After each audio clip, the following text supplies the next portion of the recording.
আসসালামু আলাইকুম।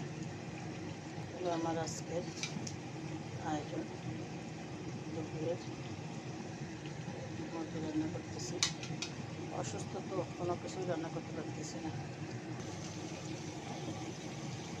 মানুষ অসুস্থ হোক না হোক রান্না তাদের করতেই হবে, কারণ পরিবারের আরও লোকজন আছে, তাদেরও তো খেতে হবে।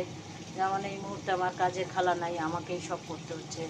রান্না, বাজার ঘাট সবই আমাকে করতে হয়, কিন্তু এখন অসুস্থ হওয়ার জন্য আমি আর বাজারে যাচ্ছি না, বাজারে যাচ্ছে আমার হাজব্যান্ড।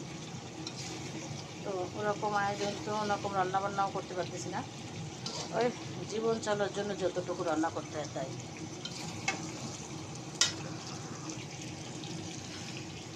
এই হলো আমার মুরগির মাংস কষা। এই হলো আমার মাংস রান্না শেষ। এখন আপনাদের একটু পরিবেশন করে দেখাবো। সবাই দোয়া করবেন আমার জন্য। আমি ভীষণ অসুস্থ, আমি যেন সুস্থ হয়ে যাই।